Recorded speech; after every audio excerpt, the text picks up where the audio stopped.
And I'm back with another one for you today. Hey guys, it's your island girl, and I'm back with another one for you today. And today the I'm checking out the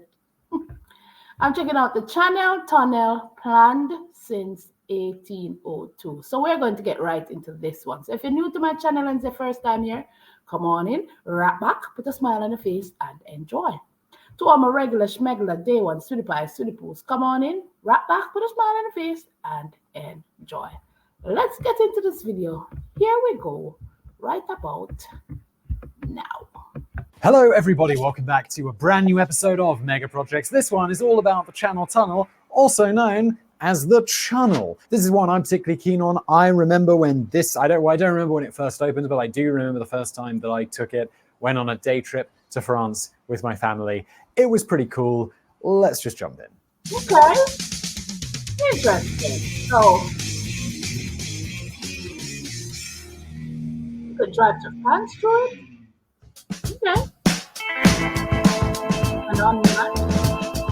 Forget America and Russia, forget even America and China. One of history's most famous rivalries lies between two countries separated by only a slither of water, just 21 miles at its closest point. That's 33.7 kilometers for you Europeans. Two countries that have engaged in battle time and again over nearly 1,000 years and whose empires dominated vast swaths of the planet. But these old enemies have mellowed with age, and on the 1st of December 1990, something extraordinary happened. Two faces appeared either side of a small hole in a rough rock wall face. One man clutched the Union Jack of the United Kingdom, and the other clutched the French tricolor. They both smiled and shook hands, and the Channel Tunnel was born. Well, not quite. I mean, that was a really tiny hole. It still had a long way to go. And I'm sure, as we will find out, it took way longer and ran over budget. Because this is Mega Projects. Tunnels can be a bit difficult to get excited about. We made a video about the world's deepest hole, which somehow got 100 and something thousand views so far. I don't think we're too worried about that. We can't see them from the outside, and even when we are in one, it's hard to register its scale and size. But they are some of the most labor-intensive projects we have ever undertaken. While you may delight in the fact that you can board a train in London and disembark in Paris 2 hours and 15 minutes later, it is the 35 minutes of near darkness underground that we really should be marveling at. And just a quick note here before we get started, while the majority of trains run between London and Paris, there are services that connect the British capital with Lille, Brussels, and Amsterdam. There are also seasonal services that run further south in France, but let's get back to the tunnel because that's where we're focusing today. In total, the Channel Tunnel is 31.35 miles, that's 50.45 kilometers long, which isn't actually long enough to even make it into the top 10 longest tunnels in the world, but this is the longest underwater tunnel on the planet and also the longest international tunnel. And when I was a kid, I really thought that it went through.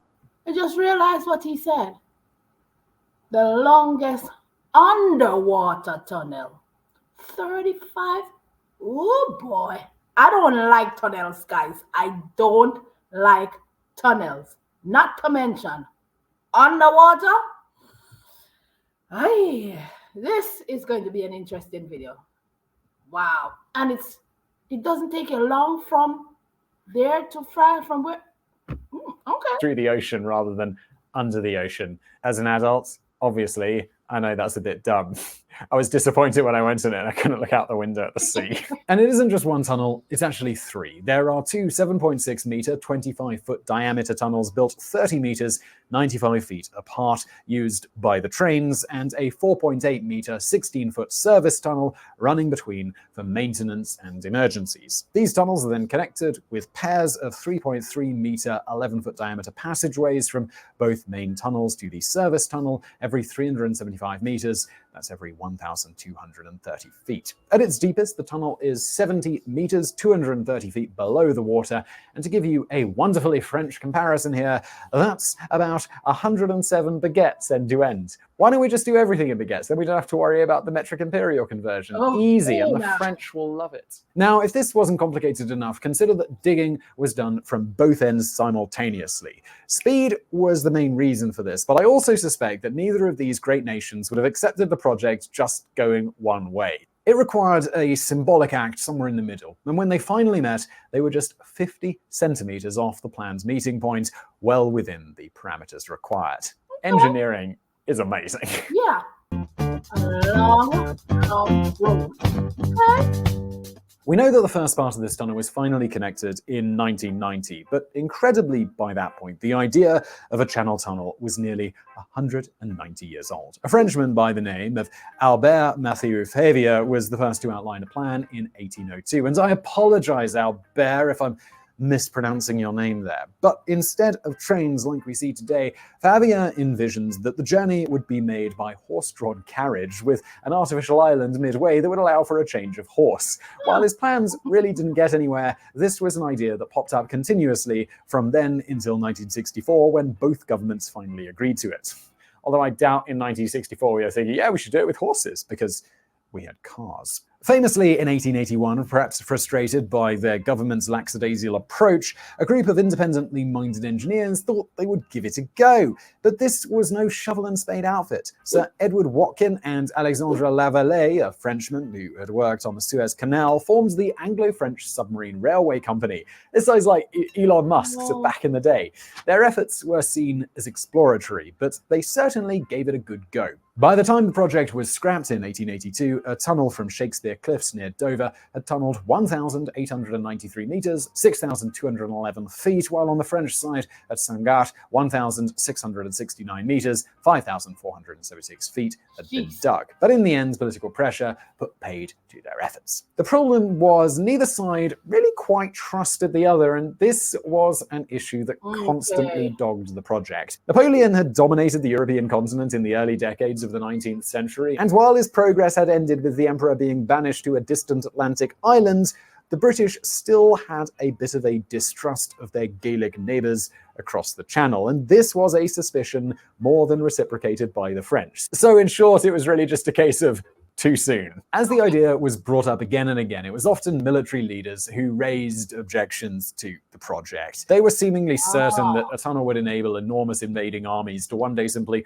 saunter through the tunnel. Even the compromise of a system where both sides could effectively flood the entire tunnel failed to settle suspicions. Nope, it would take the most horrific war the world had ever known to finally calm their fears and push the project forward. A bond already strengthened during World War I was cemented in the aftermath of World War II, two wars in which the British and the French had fought side by side. Interestingly, rumors had circulated during the war that Hitler was using slave labor to dig a tunnel under the Channel. One military analyst went as far as to estimate that it could theoretically be completed in just 18 months. Obviously, he was wrong. By 1964, it looked like things were finally beginning to come together. A detailed geographic survey was undertaken, and the two governments finally agreed to greenlight the project, with preliminary work beginning in 1974. And it lasted less than a year. In 1975, the new Labour government, operating under a severe economic crisis, pulled the plug, much to the dismay of the French. The British were already 300 meters, 958 feet into an experimental dig, but this tunnel would eventually be recycled and used to form part of the modern tunnel. The cost of cancellation to the British government was in the region of $60 million. And that's back in the day dollars. So there's a lot more today. 4 years later, it seemed that things were back on, but with Margaret Thatcher's government refusing to fund the project through taxpayer money, it was opened up to private investments, and by 1985, a short list of ideas had emerged. But strangely, many of them now drifted away from the original tunnel idea. The first was very similar to what we have today, but perhaps slightly simplified. The second came to be known as Eurobridge. Yes, you guessed it, this would be a 22-mile, 35-kilometer suspension bridge with a roadway and an enclosed tube. I mean, that sounds slightly less practical and more complicated to build, but that would be epic. Thirdly was Euroroute, which called for artificial islands to be created in the channel, which would then be connected by a series of bridges. Also epic, but in fact, digging a tunnel under the sea is kind of more epic than all of these. Lastly, there was the Channel Expressway, which would be a tunnel, but one that you could drive independently through with ventilation towers midway. Now, perhaps some of those seem a little far-fetched, but At that time, even a railway under the channel seemed like a lofty idea. Margaret Thatcher was a great proponent of car usage within the tunnel as it provided a more individual experience, but this was always seen as overly ambitious, not simply in terms of ventilation, but also on safety grounds. There was also fierce opposition to the project from a group who would certainly not benefit from a channel tunnel. Any guesses on that one? Well, it wasn't the military this time. It was the guys running the ferries across the channel. FlexiLink, a global lobby formed by several ferry companies, protested against the plans, especially in the 1980s. They, of course, didn't come out and say they didn't want it because it would ruin their business. No. Of course, it was cleverly designed as an issue about British sovereignty and keeping Britain an island. Kind of sounds like the Brexit argument, doesn't it?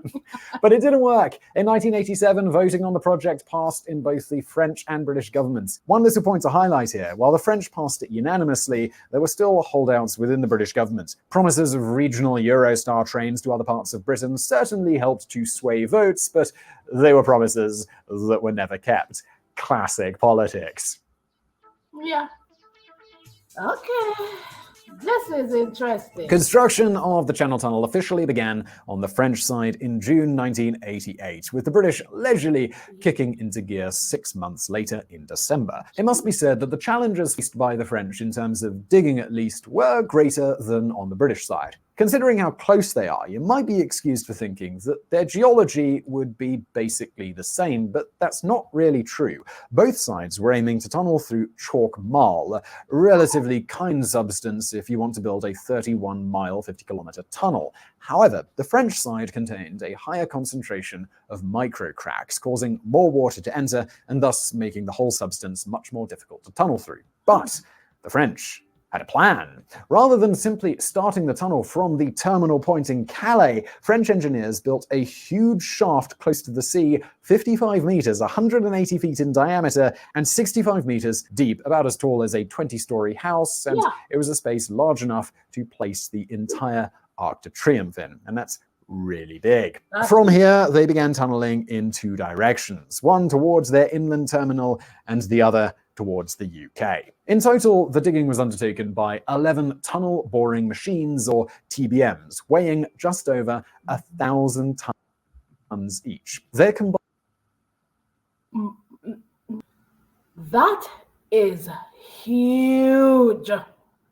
I'm looking at it, I'm like, damn, that is huge to be plummeting through to make such a big hole in the ground. It's just the thought of it. 1988, when the bill was passed, technology wasn't as booming as it is, and they figured all this out. Well, 1988 come to think. Oh, I'm lost of words. Combined weight was more than that of the Eiffel Tower. The diameter of those used in the two main tunnels was 7.6 meters, 25 feet, and they extended to about the length of a football pitch. If you remember from one of our previous videos on the Crossrail projects in and around London, the British named their TBMs after famous British women, but this wasn't the case during the Channel Tunnel excavation, with some rather generic alphanumeric titles given. The French, however, were a little more inventive, and the vast mechanical machines boring from the French side came to be known as Brigitte, Europa, Catherine, Virginia, Pascaline, and Severine. Tunneling took 2 years to complete and pulled out a staggering 4.9 million cubic meters, that's 173 million cubic feet of chalk marl and shale. While the vast majority of it was done using the TBMs, some of the more delicate sections needed to be excavated by hand using smaller pneumatic drills. Another surprising point is that the tunnels are neither straight nor level. A decision was made to try and stay within the chalk marl as much as possible, as it was much easier to excavate, but this meant slight alterations here and there. Sitting on a train, traveling through, it's almost impossible to feel the slight curves, but they are actually there. Sadly, this feat did come at a human cost, and 10 workers lost their lives during construction, mostly in the early stages.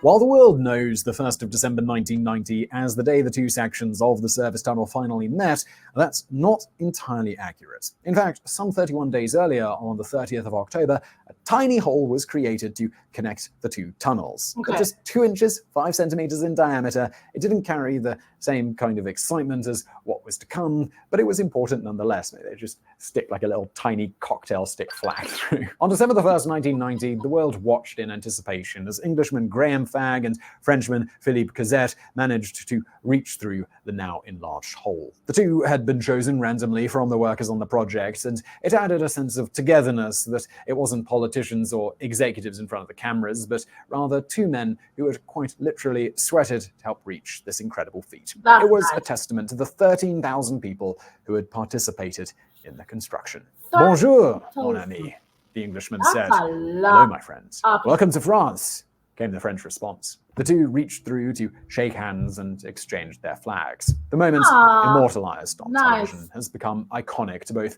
Britain and France. A symbol not only of an engineering wonder, but one of friendship and one of cooperation. I like If that. you're wondering why Philippe Cazette said, "Welcome to France," well, it's because the tunnels hadn't actually met halfway. The British side had tunneled slightly further than the French. This has never been completely explained, but probably lies with the more difficult geology on the French side.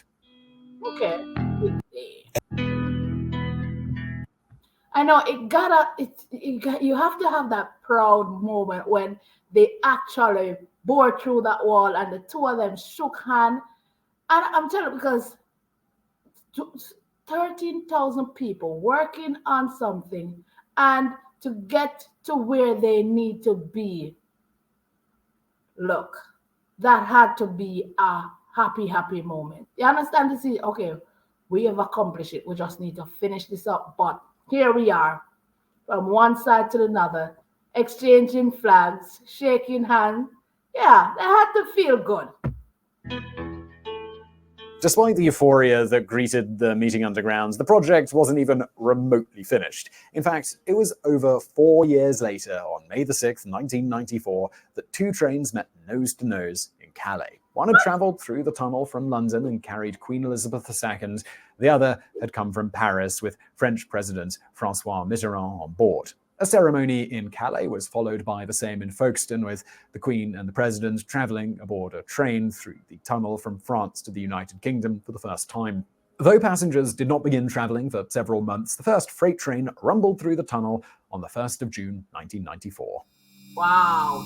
That's not long ago when you think about it. 1994 is pretty. There are two main ways that you can use this service. Foot passengers can embark at any of the destination terminals: London, Paris, Lille, Brussels, and Amsterdam, but also at Ashford and Ebbsfleet in the UK and Calais in France, which are the closest stations either end of the tunnels. This service is known as the Eurostar. The Eurotunnel is used between Folkestone and Calais and carries only freight and automobiles and takes just 35 minutes, depositing you easily on the road systems of either Britain or France. The Eurostar trains are 402 meters, 1,318 feet long, and can carry a total of 900 passengers, roughly double what a jumbo jet can hold. With a full complement on board, the train would weigh 980 tons. That's about 77 double-decker buses. On the British side, at least, it's also a record breaker. On the 30th of June 2003, a Eurostar reached 160 miles per hour, 257 kilometers an hour, which was a UK train speed record. The Eurotunnel trains, known as Le Shuttle, are much larger at 800 meters, 2,624 feet in length, the size of 7 football pitches, and they're 4.2 meters, 14 feet across. Passenger vehicles are carried in car shuttles, which are accessed by driving on and off. Freight trains work on a separate service completely, which is in fact semi-open, meaning that the carriages aren't entirely enclosed. Lorries are maneuvered on board, and then the drivers have an area known as the club car where they can wait during the trip. That's a lot of people carrying on a train. Guys, I did not know that no. When you stop to think about it, man made a tunnel to get from point A to point B in such a fast time. That's amazing. That is so amazing, guys. I'm not gonna lie. Just sitting here and listening to this, and I'm like, I'm awestruck. Even though I'm afraid to be in a tunnel and underground, I'd like to try it out. I'd like to test it out. Interesting. Man, do you guys It's fair to enjoy say that riding it on it? hasn't been an easy ride for the Channel Tunnel. Today, on average, around 60,000 people travel through the tunnel each day, with around 4,600 lorries, 140 coaches, 7,300 cars using the service. Impressive numbers, yes, but overall, since its launch, the numbers have been lower than anticipated. The rise of budget airlines proved a serious competitor to Eurostar that can sometimes equate to several times the cost. However, numbers have risen steadily in terms of foot passengers, at least. In 2004, nearly 3 million people used the service, while in 2018, that number hit 11 million. So, the Channel Tunnel has seen a number of serious incidents since its opening. 6 fires have occurred either on the trains or within the tunnels themselves, the most serious of which happened on the 11th of September 2008, leading to several passengers requiring medical assistance for smoke inhalation. The fire caused £60 million in damage and meant full service did not resume for another 5 months. On the 18th of December 2009, during a colder than normal winter, snow on the outside of the trains melted within the tunnel, eventually causing a massive power failure. 5 London-bound trains ground to a halt inside, trapping 2,000 passengers on board, some for as long as 16 hours. This was the first time that the service tunnel had been used for an evacuation. The tunnel has also become embroiled in a deeper controversy surrounding illegal immigration. Almost as soon as it opened, the tunnel attracted... Hold on. I realize he said there's a service tunnel, so there can be evacuation taking place if anything goes wrong. Well, whenever time something went wrong. Um, well, he just said the fire, and then snow melted and caused. It's interesting that a fire, but how would that work underneath the tunnel if there's a fire? And not, he didn't say any lives were lost. I'm surprised.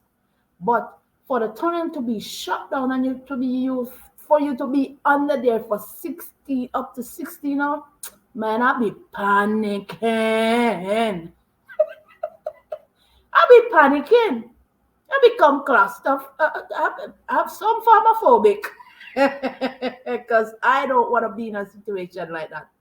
No, that is crazy, and that's a lot of trains. Oh boy. Illegal immigrants or would-be asylum seekers looking for a way into the UK. By 1997, sufficient numbers of people had built up in Calais for the Red Cross to open a camp in an old abandoned warehouse that had been used during construction. The camp, known as Sangatte, swelled quickly, and by 2001 there were almost 1,500 people living in it. In 2015, that number had doubled, with authorities stating that between January and July, 37,000 people had been intercepted either trying to enter the tunnel or transportation vehicles heading into it. This has led to the deaths of 9 migrants, as well as a van driver in 2017 who was killed after his van hit a roadblock erected by protesters blocking an auto route leading to the tunnel near Calais. Oh man. You see, with everything there's up, there's down. In 1994, the American Society of Civil Engineers compiled a list of what they believed were the 7 wonders of the modern world, highlighting the greatest civil engineering achievements of the 20th century. And there was only one tunnel that made it onto the list. The Channel Tunnel will rightly be regarded as one of the most important projects of the last century, a mammoth undertaking nearly 200 years in the imagination that pushed human endeavor further to its limits and further than some had ever thought possible. But it was one made all the more astonishing by the fact that this was a joint venture between those 2 eternally quarreling cousins. Over 8,000 years ago, it would have been possible to walk from Britain to France over frozen ice. As temperatures rose, those 2 pieces of land, which would eventually go on to form countries, were separated. There they remained, so close, but yet so far, until 1990, when an Englishman and a Frenchman shook hands through a small hole 70 meters beneath the waves.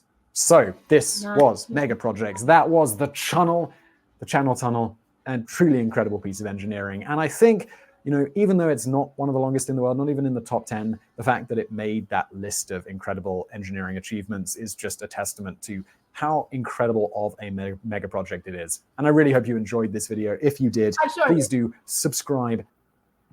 Guys, I'm not gonna lie. That right there is just amazing. It is amazing. just to sit and watch. Look at that machine, how huge it is, plummeting through to get from point A to point B. Can you imagine how proud they were when they got to the meeting point, knowing that they've been working on it for so long? Over 13,000 people. Huh?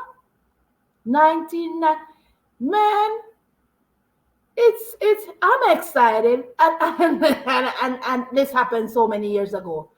Very fascinating. Underwater, that is. I'm like, okay, because when I saw the topic, I was like, okay, another tunnel. I thought it was gonna be above going across. That's pretty much it. But no, underwater. Oh boy, yeah, and you can it just met right there. Boop, meeting. Hi, hi. I'm here. We're here. We're almost done. I hope you guys enjoy this one. Don't forget to go in the comment section. Tell me what you'd like me to react to next. It's your island girl, and I'm running out of here. Love you guys, and I'll catch you guys in another video. Bye. It's a good one.